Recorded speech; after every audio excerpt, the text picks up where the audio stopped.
ہے الف لام میم ذالک الکتاب لا ریب فیہ ھدی للمتقین۔ یہ جو رمضان ہے اس کو قرآن کے ساتھ بہت مناسبت ہے، یہ ایک دوسرے کے دوست ہیں۔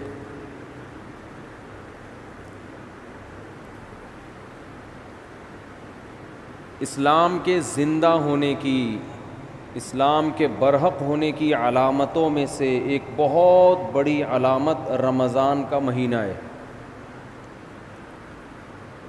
کوئی بھی جھوٹی دعوت، کوئی بھی جھوٹا مذہب 1400 سال گزرنے کے بعد بھی اتنا زندہ اور اتنا ایکٹیو نہیں ہو سکتا جتنا اسلام ہے۔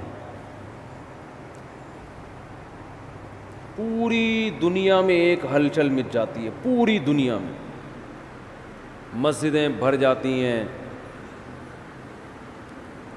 لوگ سحری اور افطاری کے انتظامات شروع کر دیتے ہیں، اور اللہ نے جو کتاب اپنے حبیب صلی اللہ علیہ وسلم پر نازل فرمائی اور یہ بتایا کہ یہ آخری کتاب ہے اور اس کی حفاظت میں خود کروں گا، تو اس کی حفاظت کرنے کے جو اللہ نے انتظامات کیے، ان انتظامات میں سے ایک انتظام تراویح کی نماز تھی۔ یہ وہ نماز ہے جو دوسرے مذاہب میں، آسمانی مذہبوں میں ہمیں نہیں ملتی، یہ وہ نماز ہے۔ اگر یہ تراویح کی نماز یہودیوں کے پاس ہوتی تو ان سے تورات ضائع بولیں نہ ہوتی، تورات ضائع نہ ہوتی۔ جب موسیٰ علیہ السلام پہ تورات نازل ہوئی تھی، اسی وقت لوگ نماز میں اس کی تلاوت شروع کر دیتے اور پوری کتاب ختم کرتے جیسے ہم کرتے ہیں، تو اتنے لاکھوں اس کے حافظ پیدا ہو جاتے اور پڑھتے پڑھتے پڑھتے پڑھتے وہ آج اسی طرح ہوتی جیسے حضرت موسیٰ پر نازل ہوئی تھی۔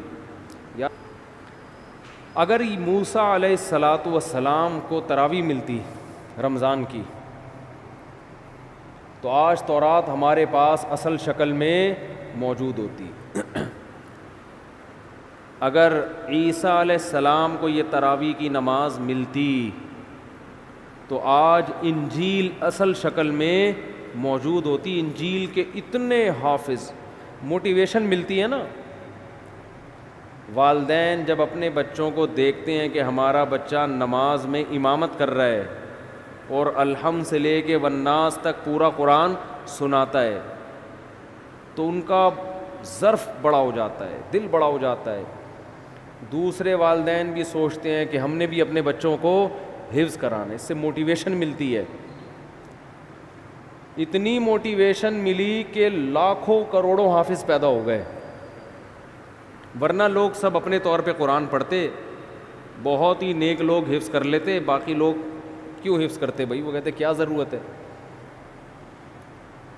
مجھے اپنا بچپن یاد ہے، میں جب حافظوں کو تراویح میں پورا قرآن پڑھتے ہوئے دیکھتا تھا نماز میں، میرا بہت دل چاہتا تھا کہ کاش اللہ مجھے بھی یہ صلاحیت دے کہ میں بھی الحمد سے لے کے والناس تک مصلی پہ کھڑا ہو کر پورا قرآن پڑھوں۔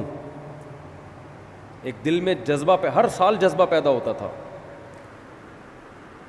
اب بچپن میں تو ہم اسکول کالج میں پڑھے، ہمیں کہاں ٹائم ہی نہیں ملا، لیکن جب ادھر کو آئے نا تو پھر بڑی عمر میں نے حفظ کیا، اور بڑی تمنا تھی پڑھائی کے دوران حفظ کرتے کرتے بالآخر جب پہلی مرتبہ میں نے قرآن سنایا ہے تو پوری رات بیٹھ کے میں یاد کرتا تھا، پوری رات۔ بہت مشکل تھی نا، کچا تھا، سنایا صحیح تھا۔ جیسے مجھے یہ موٹیویشن ملی اور بھی مسلمانوں کو یہ موٹیویشن ملتی ہے۔ تو پچھلی کتابیں جو تھیں، چونکہ ان شریعتوں کو اللہ نے ختم کرنا تھا، اللہ کو پتہ تھا کہ یہ ایک خاص وقت کے لوگوں کے لیے، زمانہ چینج ہوگا تو اس حساب سے اللہ کا جو آسمانی مذہب ہے اس کے احکام بھی آہستہ آہستہ چینج ہوں گے زمانے کے لحاظ سے. تو اس لیے اللہ کے علم میں یہ بات تھی کہ ایک آخری پیغمبر کو میں بھیجوں گا محمد صلی اللہ علیہ وسلم, اور انہیں جو شریعت دوں گا وہ قیامت تک کے لیے قابل قبول ہوگی. ایسی شریعت ہوگی, وہ ہمیشہ, وہ ہر دور میں ہر جگہ پہ چلے گی. وہ ہے الف لام میم ذالک الکتاب لا ریب فیہ ھدی للمتقین.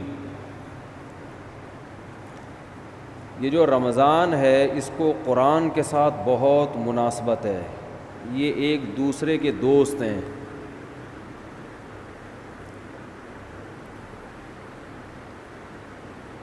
اسلام کے زندہ ہونے کی, اسلام کے برحق ہونے کی علامتوں میں سے ایک بہت بڑی علامت رمضان کا مہینہ ہے.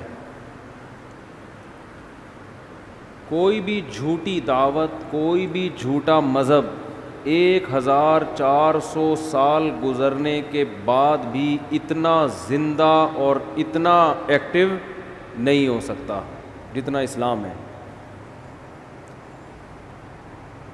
پوری دنیا میں ایک ہلچل مچ جاتی ہے, پوری دنیا میں مسجدیں بھر جاتی ہیں,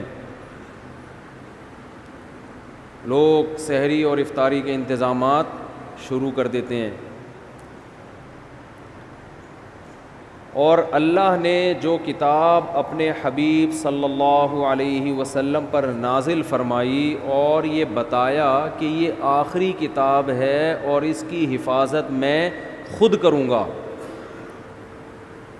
تو اس کی حفاظت کرنے کے جو اللہ نے انتظامات کیے, ان انتظامات میں سے ایک انتظام تراویح کی نماز تھی.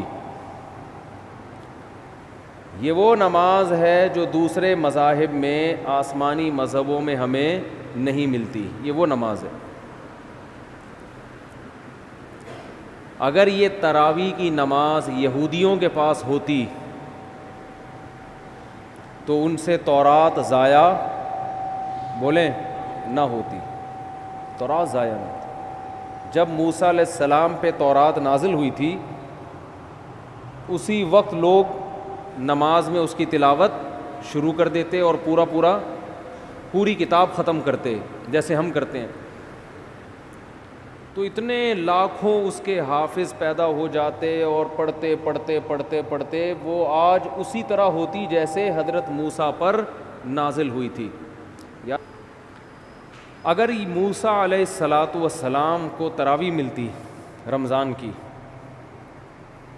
تو آج تورات ہمارے پاس اصل شکل میں موجود ہوتی. اگر عیسیٰ علیہ السلام کو یہ تراویح کی نماز ملتی تو آج انجیل اصل شکل میں موجود ہوتی. انجیل کے اتنے حافظ, موٹیویشن ملتی ہے نا. والدین جب اپنے بچوں کو دیکھتے ہیں کہ ہمارا بچہ نماز میں امامت کر رہا ہے اور الحمد سے لے کے والناس تک پورا قرآن سناتا ہے تو ان کا ظرف بڑا ہو جاتا ہے, دل بڑا ہو جاتا ہے. دوسرے والدین بھی سوچتے ہیں کہ ہم نے بھی اپنے بچوں کو حفظ کرانا, اس سے موٹیویشن ملتی ہے. اتنی موٹیویشن ملی کہ لاکھوں کروڑوں حافظ پیدا ہو گئے. ورنہ لوگ سب اپنے طور پہ قرآن پڑھتے, بہت ہی نیک لوگ حفظ کر لیتے, باقی لوگ کیوں حفظ کرتے بھائی, وہ کہتے کیا ضرورت ہے. مجھے اپنا بچپن یاد ہے, میں جب حافظوں کو تراویح میں پورا قرآن پڑھتے ہوئے دیکھتا تھا نماز میں, میرا بہت دل چاہتا تھا کہ کاش اللہ مجھے بھی یہ صلاحیت دے کہ میں بھی الحمد سے لے کے والناس تک مصلی پہ کھڑا ہو کر پورا قرآن پڑھوں. ایک دل میں جذبہ ہر سال جذبہ پیدا ہوتا تھا. اب بچپن میں تو ہم اسکول کالج میں پڑھے, ہمیں کہاں ٹائم ہی نہیں ملا, لیکن جب ادھر کو آئے نا تو پھر بڑی عمر میں نے حفظ کیا اور بڑی تمنا تھی. پڑھائی کے دوران حفظ کرتے کرتے بالآخر جب پہلی مرتبہ میں نے قرآن سنایا ہے تو پوری رات بیٹھ کے میں یاد کرتا تھا, پوری رات. بہت مشکل تھی نا, کچا تھا. سنایا صحیح تھا. جیسے مجھے یہ موٹیویشن ملی اور بھی مسلمانوں کو یہ موٹیویشن ملتی ہے. تو پچھلی کتابیں جو تھیں چونکہ ان شریعتوں کو اللہ نے ختم کرنا تھا, اللہ کو پتہ تھا کہ یہ ایک خاص وقت کے لوگوں کے لیے, زمانہ چینج ہوگا تو اس حساب سے اللہ کا جو آسمانی مذہب ہے اس کے احکام بھی آہستہ آہستہ چینج ہوں گے زمانے کے لحاظ سے. تو اس لیے اللہ کے علم میں یہ بات تھی کہ ایک آخری پیغمبر کو میں بھیجوں گا محمد صلی اللہ علیہ وسلم, اور انہیں جو شریعت دوں گا وہ قیامت تک کے لیے قابل قبول ہوگی. ایسی شریعت ہوگی, وہ ہمیشہ, وہ ہر دور میں ہر جگہ پہ چلے گی. وہ